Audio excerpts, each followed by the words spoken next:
Welcome back, learners. So, let's move on to the guided practice session on operators.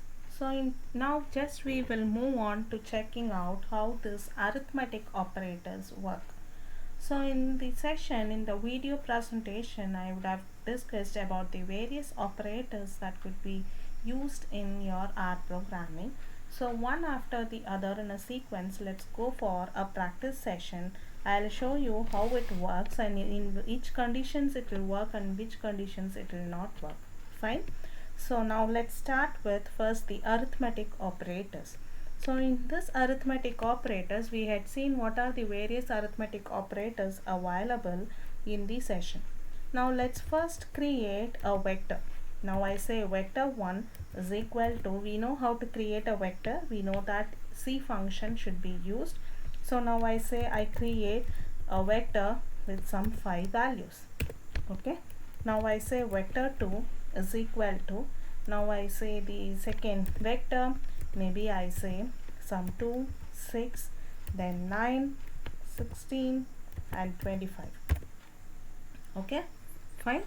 So let me change this 25 to 27. I'll say you why I've changed. Okay, so now I have created these two vectors. Now let's print all these vectors and check out whether it is created or not. So now I say the first vector and I say the second vector. Okay, so these two vectors are created. Now the first arithmetic operator, we know that it is always addition. So it is a plus symbol. Now I say vector 1 plus vector 2. Now what it has to do? It has to add the values of vector 2 with vector 1 and each value has to be displayed. Fine. So now see I've got, so it is 2 plus 1. So 2 plus 1, 3.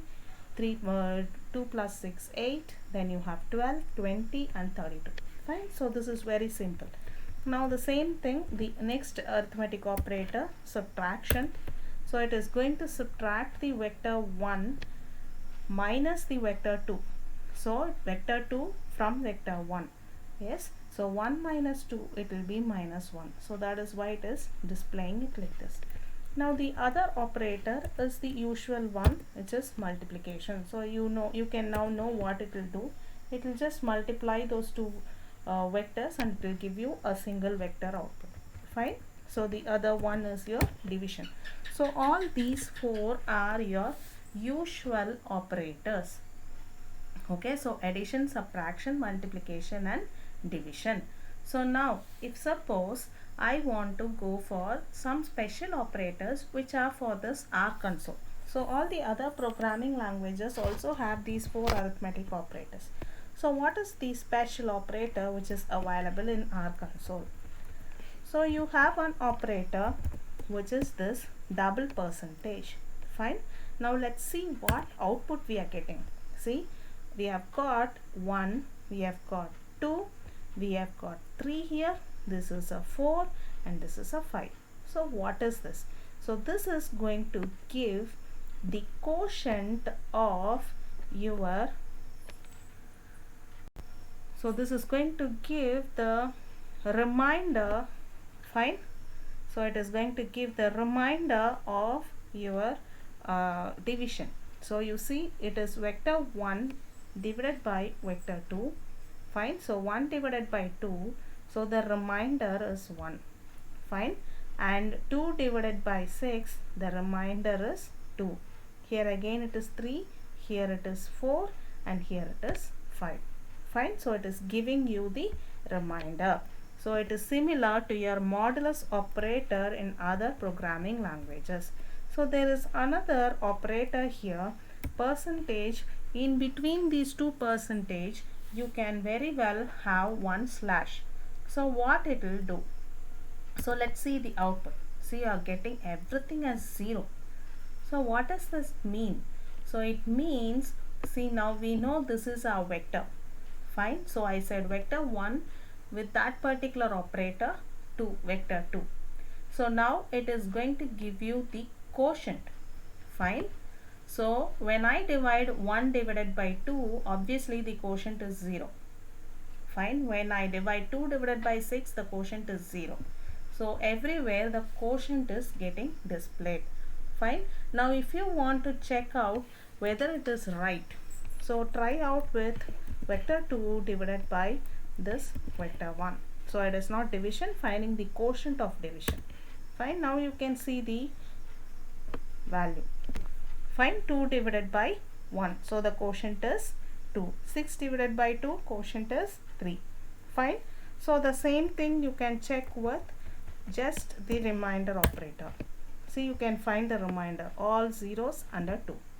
Okay, so this is the speciality of this operator. Apart from this, you have the other operator, which is this power. So I raise vector 2 to the power of vector 1. So each and every element will be raised to the power of the other, and you will get the output as a single vector. Okay, so these arithmetic operators are binary operators. So it works on vectors. I have shown you a demonstration of only vectors and not the others. See, you can very well work on with the other data type. For example, we had already created a matrix M and N. Yes, in the previous sessions. Now let's print M. We'll check whether it is available in the workspace. So N also we created in the previous session, in the guided practice session of matrix. Now we have created it.